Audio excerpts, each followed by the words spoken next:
어떤 여인이 드라크마를 잃어버렸는데요. 드라크마는 그 헬라 그리스의 화폐 단위인데요.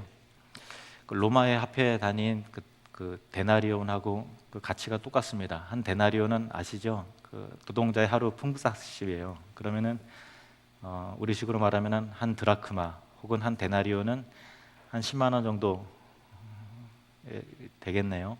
그러면 10 드라크마를 가지고 있었어요. 그 중에 하나를 잃어버렸어요. 그러면 10만 원 정도를 잃어버린 겁니다. 그래서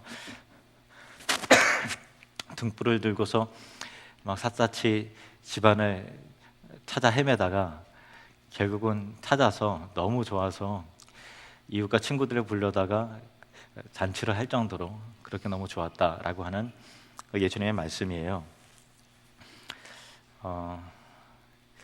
이 설교를 하나님께서 준비하라고 그러셨는지 모르겠습니다만은 제가 주일에 우리 대정 팀장님한테 봉투 3개를 받았는데 그 중에 하나는 있는데 2개가 제가 사진 열심히 찍느라고 그때 받아갖고 어디다 뒀는지 도무지 기억이 안 나는 거예요. 가방에 뒤져봐도 없고 양복 주머니 찾아봐도 없고 뭐 그때 입었던 청바지 찾아봐도 없고 뭐 서재실에 올라가도 없고 또 소입회실 가도 없고 막 그래요. 그래서 그게 이제 잃어버린 액수는 6 드라크마거든요.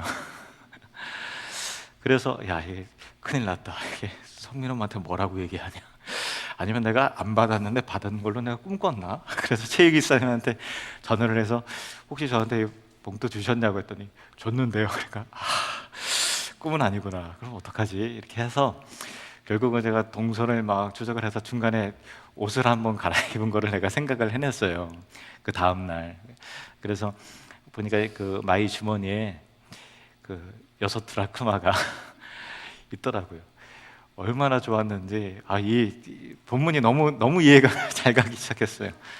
근데 한 가지 분명한 것은 그렇다고 우리 성도님들을 불러다가 내가 잃은 드라크마를 찾았다고 잔치를 벌일 정도는 아니었어요.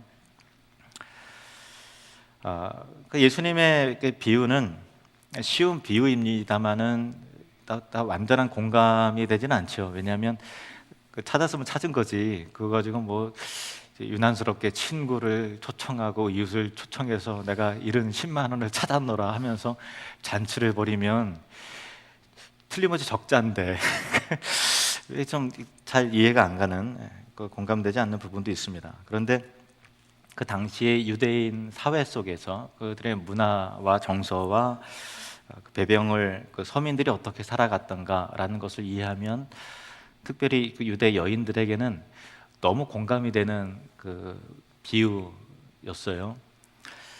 왜냐하면 그 유대 여인들에게 있어서는 그 10 드라크마가 단순히 그 돈의 화폐 단위가 아니고요, 결혼 반지와 같은 그런 의미예요. 그 남자가 여자를 데리고 올 때 결혼 지참금으로 서민들의 삶 가운데는 10 드라크마를 준비를 합니다. 10 드라크마, 그러니까 반지를 준비하는 거죠. 10 드라크마를 준비해서 결혼할 때 결혼 지참금으로 줄에 깨어서, 예쁘게 깨어서 그 배우자에게 건네주는 거예요. 그럼 배우자가 그것을 받아다가 머리를 장식을 해요. 그래서 이제 결혼한 사람입니다라는 뜻도 되고 비상금도 되고 또 그 결혼한 그 남편의 사랑과 또 애정과 결혼에 대한 언약이 거기에 담겨져 있는 특별한 의미로 간직을 하기 때문에 항상 몸에 지니고 몸에 장신구를 지니는 것이기 때문에 절대 어디 뭐 벗어논다거나 또 어떻게 그렇게 하지 않는 거예요. 특별한 그 사랑을 가지고 애착을 가지고 있는 거죠. 부자들의 어떤 뭐 금화라든가 또 은화로 온몸을 장식한 부유한 사람들에게는 하찮은 것일 수도 있지만 당시 유대 사회의 서민들에게 있어서는, 특별히 여인들에게 있어서는 특별한 의미가 있다는 걸 다 알기 때문에 예수님께서 그 의미에서 설명하지 않고 어떤 여자가 10 드라크마가 있었는데 라고 하면 이미 다 알아듣는 분위기 속에서 한 드라크마를 잃었으면 등불을 켜고 찾아내기까지 찾지 아니하겠느냐라고 했을 때 모든 유대인들은 그렇지 하고 다 공감하는 그런 내용이었죠. 대학 다닐 때 그 대학교 2학년 때 아내를 만나서 연애를 이제 시작을 했습니다. 제가 사랑하는 사람을 만났기 때문에 처음으로 선물하는 것이 이제 큐빅이 박힌, 다이아가 아니라 큐빅에 박힌 그 머리 핀을 선물을 했습니다. 근데 어느 날 며칠 후에 공부하려고 도서관에 갔는데 제 아내가 아니죠. 그때는 이제 결혼을 하니까 차선이가 울면서 막 바닥에 막 이렇게 손바닥으로 쓸듯이 엎드려갖고 펑펑 울고 있더라고요. 뭘 찾아 그래갖고 뭘 잃어버렸나 이렇게 보니까 그 머리핀에 있는 큐빅 하나가 두 개도 아니고 하나가 없어진 거예요. 그래서 내가 뭘 그거 가지고 찾아, 내가 오빠가 더 좋은 거 사줄게. 그래도 계속 우는 거예요. 이해가 안 갔어요. 틀림없이 큐빅 하나고 비싼 것도 아니고 더 좋은 거 사주겠다는데 계속 울더라고요. 계속 찾더라고요. 그리고 못 찾았어요. 나중에는 이해가 됐어요. 그게 그냥 그 큐빅 하나인 게 아니라 사랑하는 사람으로부터 처음 받은 선물이었기 때문에 계속 간직해야 될 그 무엇인가였죠. 그러니까 다른 거 사줄게 라고 하는 것이 뭔가 내가 분실하고 잃어버렸다는 것 자체가 너무 속상한 거예요. 그래서 울면서 찾은 거죠. 이 본문을 보면 그때 그 생각이 나요. 간직해야 될 의미죠.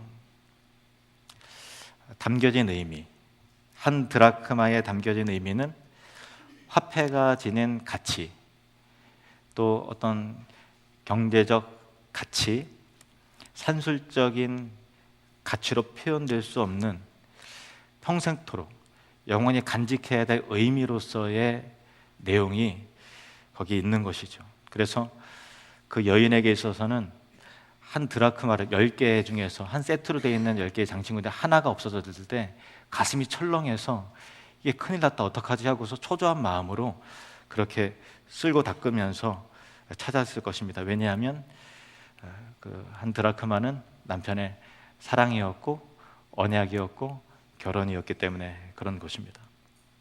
그러면 왜 예수님께서 이 비유를 들어서 우리에게 말씀하셨는가? 하나님께서는 창조주시죠. 이 세상을 아름답게 만드셨습니다. 그리고 지으시고서는 보시기에 좋았더라, 만족히 여기셨습니다. 그리고 특별히 사람을 만드셨을 때, 저와 여러분을 지으셨을 때는 보시기에 심히 좋았더라 말씀하셨어요. 하나님은 창조주시고 우리는 피조물이죠. 그런데 하나님께서는 존재적인 의미에서는 대등할 수는 없으나 마치 본인과 대등한 가치로서 여기셨어요. 그래서 사랑하셨어요. 사랑은 대등한 인격 사이에서만 이루어지는 것이죠. 모든 관심과 애정을 사람에게 쏟으셨어요. 그래서 성경은 예수님과 하나님과 우리 사이를 창조주와 피조물로만 보지 않고 아버지와 또 아들로서의 관계로 표현해내고, 심지어는 신랑과 신부의 관계로서 표현하는 그 이유가 하나님께서 우리를 그렇게 존중히 여기셨기 때문에 기계적이고 또 불종적인 사랑이 아니라 대등한 자발적인 사랑이길 원했기 때문에 자유의지를 우리에게 부여를 하셨습니다. 그런데 우리는 그 자유의지를 통해서 하나님을 사랑하고 섬기는 데 사용하지 않고 내 마음대로 하나님께서 먹지 말라고 한 선악과의 열매를 마귀의 깨임을 받아서 따먹고 하나님께 등을 돌리고 하나님으로부터 떠났습니다. 그때 인류의 비극이 시작이 된 것이죠. 그러나 하나님께서는 잃어버린 자녀를, 그리고 집 나간 아내와 같은 그런 사랑하는 배우자와 같은 그렇게 사랑하는 대상을 포기하지 않고 다시 찾길 원하셨습니다. 다시 회복시키길 원하셨습니다. 집 나간 잃은 자를, 그 아들을, 주의 백성들을 찾기 시작하셨습니다.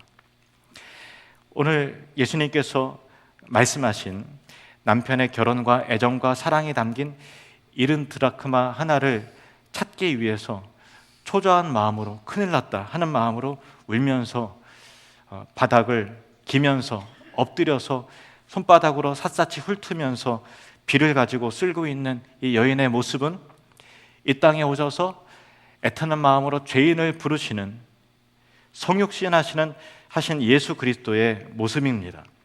누가복음 19장 10절 말씀을 보시겠습니다. 누가복음 19장 10절 말씀 함께 읽겠습니다. 시작. 인자가 온 곳은 잃어버린 자를 찾아 구원하려 함이니라. 예수님께서 오신 이유는 잃어버린 자를 찾아서 구원하기 위함인 것입니다. 그러면 예수님께서 어떻게 잃은 자를 찾으시겠습니까? 그 방법은 무엇일까요? 마가복음 1장 38절 말씀 같이 읽겠습니다. 이르시되 우리가 다른 가까운 마을로 가자. 거기서도 전도하리니 내가 이를 위하여 왔노라 하시고, 예수님께서는 전도를 통해서 잃어버린 자들을 회복시키시기를 원하셨습니다. 그리고 교회에게, 저와 여러분에게 전도를, 사명을 위임하셨습니다. 그래서 전도는 예수님의 명령이고, 사랑나는 축제는 예수님의 그 잃은 드라크마를 찾는 그 여인의 마음으로 찾으시는 예수님의 마음을 같이 품는 것이고, 전도에 대한 순종인 것이고, 잃어버린 자를 찾아 구원하는 방법입니다. 사랑나는 축제는 하나님의 열정에 함께하는 것입니다. 같이 한번 따라 볼까요? 사랑나는 축제는 하나님의 열정에 함께하는 것입니다. 근데 이 본문 가운데 굉장히 재미있는 내용이 있어요. 9절 말씀을 보실까요? 함께 읽겠습니다. 또 찾아낸즉 벗과 이웃을 불러 모으고 말하되 나와 함께 즐기자. 이른 드라크마를 찾아내었노라 하리라. 쉽게 납득되는 부분은 아니죠. 왜냐하면 경제적인 손익을 생각한다면 잔치 비용이 틀림없이 더 들 텐데, 그죠? 밥값이 얼마인데 하는 생각이 들 거예요. 물론 무엇을 대접했는지, 차 한 잔씩 대접했는지 아니면 그 이상의 정말 성대한 잔치였는지는 본문에서 기록되어 있지 않습니다만은, 분명한 것은 그 기쁨에 너무나 취한 나머지 친구들을 초청하고 이웃을 초청해서 잔치를 벌였다라는 거예요. 어떤 경제적인 관점에서 생각한다면 차라리 이른 드라마를 안 찾는 게 더 이익이겠죠. 왜냐하면 찾아서 잔치를 벌이면 더 많은 손해가 나니까요. 한 드라크마의 화폐 가치는요, 잔치를 벌일 정도의 가치가 있는 것이 아니에요. 화폐 가치로서는 그렇습니다. 그러나 이 비유에 나오는 핵심은 우리가 쉽게 납득할 수 없는 그 부분 때문에 예수님의 사랑이 무엇인지가 오히려 더 부각이 되는 귀한 내용이에요. 이 여인에게 있어서 10드라크마 중 그 하나는 돈으로 계산할 수 없을 만큼 귀중한 것이라고 하는 이 사실이 이 비유의 핵심이죠. 앞서 소개된 이 잃은 양을 찾은 목자의 비유도 마찬가지예요. 잃은 양을 찾아서 말 안 듣는 그 양을 정말 숲을 너미를 헤집고 또 가시에 찔리고 하면서 계곡을 건너고 해서 잃은 양을 찾아서 어깨에 메고, 도망가지 않도록 어깨에 메고 집으로 돌아왔을 때 내가 잃은 양을 찾았다 하면서 이렇게 이웃을 초청하고 친구를 초청해서 잔치를 벌이지 않습니까? 그 비유도 마찬가지고, 오늘 이 여인의 비유도 마찬가지죠. 합리적이고 경제적인 관점에서는 이해할 수 없는 그런 내용인 것입니다. 그래서 오히려 이 예화의 비계산적이고 합리성을 초월한 특별한 부분이 있기 때문에 하나님께서 우리를 사랑하시는 그 사랑이 계산된 사랑이 아니라, 이기적인 사랑이 아니라 도무지 계산하지 않는 무한한 사랑이라는 것, 초월적인, 합리적인 것을 초월하는 그 위대한 사랑이라는 것을 알게 된다라는 것입니다. 우리를 구원하시기 위해서 내어주신 예수님의 희생과 고난과 죽으심과 그를 통한 우리를 구원하심이 하나님에게 어떤 이익이 되기 때문에 하시는 것이 아니라 우리를 향한 순전한 사랑과 기쁨에 의해서 이루어진 것이라는 것을 이 말씀을 통해서 우리는 다시 한번 그 놀라움을 깨닫게 되는 것입니다. 요한일서 4장 9절에서 10절 말씀을 보시겠습니다. 시작. 하나님의 사랑이 우리에게 이렇게 나타난 바 되었으니 하나님이 자기의 독생자를 세상에 보내심은 그로 말미암아 우리를 살리려 하심이라. 사랑은 여기 있으니 우리가 하나님을 사랑한 것이 아니요 하나님이 우리를 사랑하사 우리 죄를 속하기 위하여 화목제물로 그 아들을 보내셨습니다. 아멘.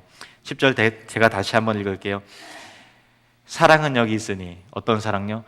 계산하지 않는 사랑은 여기 있으니, 비합리적인 사랑은 여기 있으니, 우리가 하나님을 사랑한 것이 아니요 하나님이 우리를 사랑하사 우리의 죄를 속하기 위하여 화목제물로 그 아들을 보내셨습니다.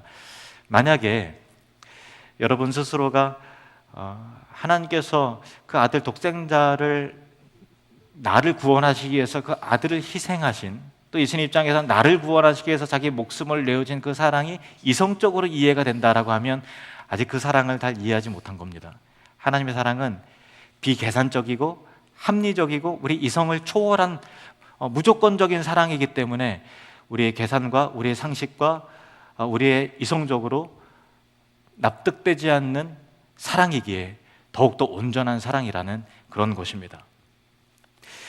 전도도 마찬가지죠. 전도도 내가 이익이 되기 때문에, 교회 유익이 되기 때문에 하는 것이 아니라 영혼 구원은 계산하지 않는 사랑인 것입니다. 사랑나는 축제는 분명히 희생과 섬김이 뒤따릅니다. 그러나 우리는 계산하지 않습니다. 왜냐하면 그것이 사랑이기 때문에 그런 것입니다. 드라크마를 잃었다가 다시 찾아서 잔치를 벌이는 그 여인의 기쁨은 하나님의 사랑이 잃은 자를 애타게 찾고 찾은 영혼 때문에 춤을 추며 기뻐하시는 위대한 하나님의 사랑을 우리가 정말 잘 이해할 수 있는 놀라운 좋은 비유입니다. 그리고 동시에 우리가 그 하나님의 열정을 갖는다면 밤새도록 등불을 켜고 집안을 샅샅이 뒤져 찾는, 한 드라크마를 찾는 이 여인이야말로 우리가 어떤 방식으로 전도를 하고 복음의 사명을 감당해야 되는지 이 여인을 통해서 확인할 수 있는 좋은 모델이 되는 것입니다. 8절 말씀을 보시겠습니다. 8절 함께 읽겠습니다. 시작. 어떤 여자가 10 드라크마가 있는데 하나를 잃으면 등불을 켜고 집을 쓸며 찾아내기까지 부지런히 찾지 아니하겠느냐. 다시 한번 읽을게요. 어떤 여자가 10 드라크마가 있는데 하나를 잃으면 어떻게 해요? 그냥 대충 찾다가 아예 없네 이렇게 하지 않습니다. 등불을 켭니다. 그리고 집을 쓸고 찾습니다. 찾아내기까지 부지런히 찾습니다. 어두우면 보이지 않죠. 근데 우리는 보통 이제 집에 들어갈 때 낮이든 뭐 밤이든 불을 켜고서 들어가기 때문에 집 안이 어둡다는 생각을 한 번도 안 하고 그냥 살지요. 잠잘 때만 불을 끕니다. 요즘엔 실내는 거의 다 불을 켜죠. 근데 2000년 전에는 어디 뭐 우리처럼 형광등이 또 등이 있었던 게 아니기 때문에 집안은 대체로 어둡습니다. 어두운 상황에서 찾는 것이 아니라 등불을 켜고서 찾는다라고 말하고 있다는 것은 불을 켜지 않으면 찾아지지 않는다라는 것입니다. 우리 주변의 사람들을 대충 훑어보면서 아예 뭐 데려갈 사람도 없고 저 사람은 저래서 안 되고 이 사람은 이렇게 해서 안 되고 나는 뭐 아무도 데려갈 사람 없네 하고서 쉽게 포기할 것이 아니라 등불을 켜듯이 집안을 훑어내듯이 그렇게 해야 된다는 것을 이 여인을 통해서 우리는 배우게 되는 것이죠. 이 여인은 찾아내기까지 집을 쓸었습니다. 집을 쓸듯이 내 삶의 반경과 인맥을 살펴보아야 합니다. 통계에 의하면은요, 기독교 신자들 중에 3.5%만이 스스로 교회 나온 사람들이고요, 96.5%는 누군가의 전도를 받아서 누군가의 또 인도함을 받아서 그렇게 교회에 나오게 된 사람이 96.5%예요. 저와 여러분도 대부분 누군가에 의해서 그렇게 교회에 나갔을 것입니다. 나오셨을 것입니다. 인맥도 하나님께서 영혼을 구원하시기 위한 놀라운 방법입니다. 무엇이요? 인맥도요. 왜냐하면 예수님께서도 제자들을 부르실 때 인맥을 통해서 부르셨어요. 예수님의 12명의 제자들 가운데 6명은 특별한 인맥 가운데 묶여져 있었던 사람입니다. 야고보와 요한은 한 형제였습니다. 그리고 요한과 안드레는 처음에 세례 요한의 제자였다가 세례 요한의 저분이 메시아다라는 이야기를 듣고서 오실 그이가 당신입니까? 하고서 쫓아가서 예수님의 제자가 되었죠. 요한과 안드레는 서로 친구 관계였습니다. 안드레는 예수님을 만나고 나서 가만히 있지 않고 자기 형제 시몬 베드로에게 찾아가서 내가 메시아를 만났다고 베드로를 예수님께로 인도했습니다. 베드로도 처음부터 예수 믿었던 것이 아니라 자기 형제 안드레를 통해서 주님 앞에 인도함을 받았던 사람입니다. 안드레와 베드로는 당연히 형제니까 같은 베세다라는 같은 마을에 살았는데 같은 마을에 살았던 또 다른 친구가 바로 빌립이었습니다. 빌립의 친구는 나다나엘이었고요. 나다나엘은 여러분 잘 아시는 12명의 제자 바돌로메 동일 인물입니다. 빌립이 예수님을 만났을 때 나다나엘 친구를 찾아가서 예수님을 소개를 합니다. 내가 메시아를 만났다. 그러니까 나다나엘이 냉소적으로 말합니다. 나사렛에서 무슨 선한 것이 날 수 있겠느냐. 근데 빌립이 포기하지 않고 일단 한번 와봐 하고서 강권해서 예수님께 데리고 왔을 때 그가 예수님을 만나서 그의 부정적인 시각이 벗겨지고 예수님을 따르는 제자가 되었습니다. 예수님도 제자들 인맥을 통해서 부르셨듯이 저와 여러분의 삶 가운데 관계된 친구라든가 이웃과 여러분 스마트폰에 또 카카오톡에 연결된 수많은 지인들, 하나님께서 정말 복음의 통로로서 연결되셨다라고 하는 확신과 그리고 하나님의 섭리와 계획하심을 우리가 믿어야 된다는 것입니다. 등불을 켜고 자기의 삶의 반경을 샅샅이 쓸며 찾았던 살핀 여인의 이 마음을 닮아야 됩니다. 여러분의 등불을 켜서 여러분의 삶의 반경을 샅샅이 찾아내기 예수의 마음으로 찾는 저와 여러분이 되시기를 주님의 이름으로 축원합니다. 전도는 반드시 또한 기도가 수반이 되어야 됩니다. 골로새서 4장 3절 말씀을 보시겠습니다. 골로새서 4장 3절 말씀 같이 읽겠습니다. 시작. 또한 우리를 위하여 기도하되 하나님이 전도할 문을 우리에게 열어주사 그리스도의 비밀을 말하게 하시기를 구하라. 사도 바울은 골로새 성도들에게 전도는 문이 빗장이 잡혀져 있는 것들을 영적으로 열려야 복음이 전달이 되기 때문에 영적인 싸움이라는 것입니다. 인간의 힘과 노력으로 해야 될 부분도 물론 있지만은 하나님께서 도와주시고 천군 천사들이 또 그 일에 같이 거들어줘야 되는 일이기 때문에 우리를 위해서 기도하되 전도할 문을 우리에게 열어주사 그리스도의 비밀을 말하게 하시고 구하라 라고 기도를 요청하고 있습니다. 저도 여러분에게 기도하기를 요청합니다. 특별 새벽 기도회가 선포되지 않았지만 일부 예배든 또 2부 새벽 기도는 여러분 자발적으로 나와서 여러분이 초청할 VIP를 위해서 제천 지역의 잃어버린 영혼을 위해서 또 사랑나는 축제의 그 날씨와 또 설교의 그 메시지를 위해서 정말로 중보하면서 간절히 기도하기를 원합니다. 기도가 수반되는 전도야말로 하나님께서 기뻐하시는 전도고 그리고 역사가 나타나게 될 것입니다. 영혼 구원을 위해서 복음의 메시지를 위해서 모든 준비를 위해서 우리가 한 마음으로 품고 기도하기를 원합니다. 누가복음 15장 10절 말씀을 보시겠습니다. 그리고 이어서 19장 10절 말씀도 보시겠습니다. 시작. 내가 너희에게 이르노니 이와 같이 죄인 한 사람이 회개하면 하나님의 사자들 앞에 기쁨이 되느니라. 인자가 온 것은 잃어버린 자를 찾아 구원하려 함이니라. 아멘. 우리가 하나님의 이런 열정을 본받기를 원합니다. 이른 드라크마를 찾아내기까지 등불을 들고 집안을 샅샅이 훑어서 찾았던 그 여인의 마음과 같이 우리도 잃은 영혼을 향해서 그렇게 기도함으로 담대하는 마음으로 열정적으로 나아가는 저와 여러분 되기를 원합니다.